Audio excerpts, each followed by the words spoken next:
нарушені нинішніми чиновниками. Наприклад, русинам дуже больний язик і меншинство. Тот діл, там тільки порушень.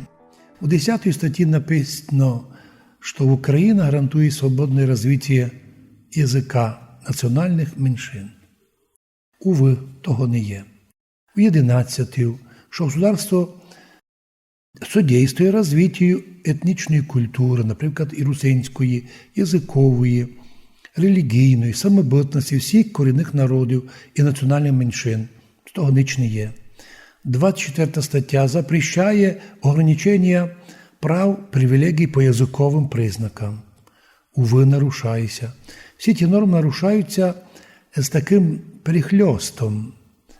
Бо, уви, коли ми, русини, любимо, поважаємо українську мову як державну, но вимагаємо по закону і свого язика, а його держать під заборону, то, уви, це не тим називається, а й самим поганим словом.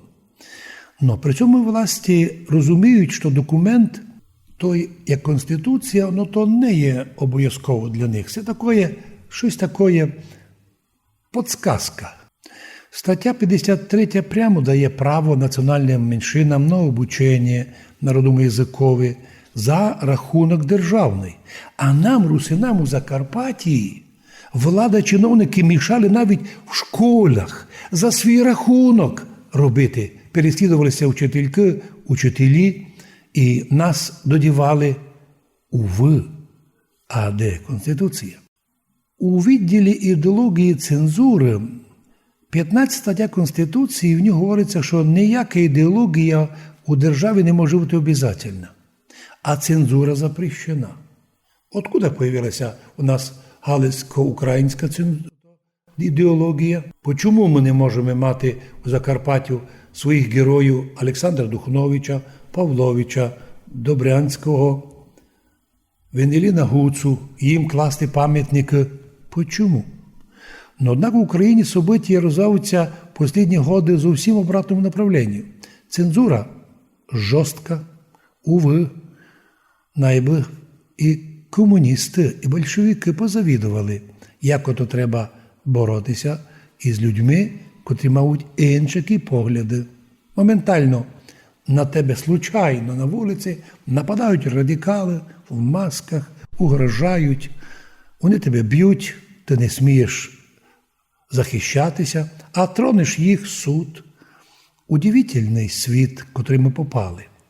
І ще один момент, котрий нам все хотіло сказати, що хоча ми радуємося й тому, що є Конституція, хоч вона не виконується повністю, але, по крайній мірі, там ще один є дуже важний пункт. Наприклад, 49 стаття Конституції гарантує сеть государственных и коммунальных лечебных учреждений.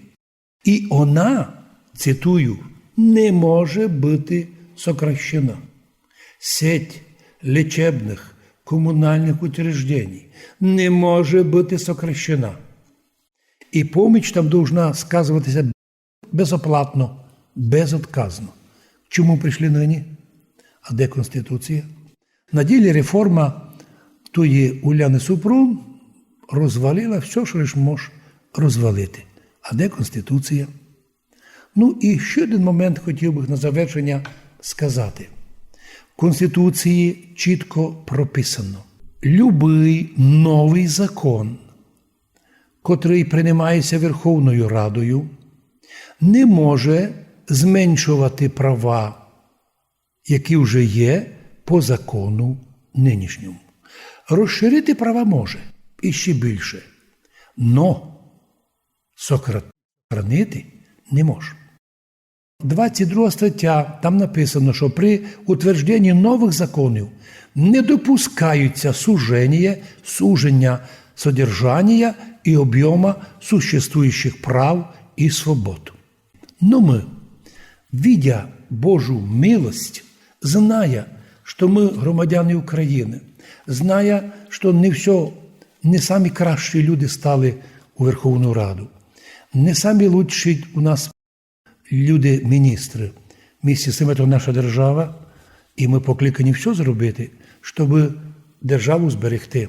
Тих людей, котрі йдуть у депутати, уви, більше їх ніколи не можуть допустити до законодавства.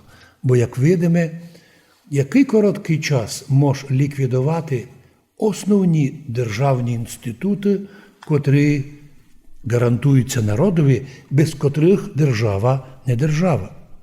Просимо Бож, Господь поміг нам, русинам Закарпаття, особливо православним русинам, жити в мирі і злагоді, держати єдинство української держави, молитися не лише за наш народ, а за всіх людей в Україні, держатися єдинства з Українською православною канонічною церквою і вмісті з тим бережно відноситися до нашого наслідя духовного, нашої Кирило-Мефодіївської благодатної традиції, нашого карпатського православ'я.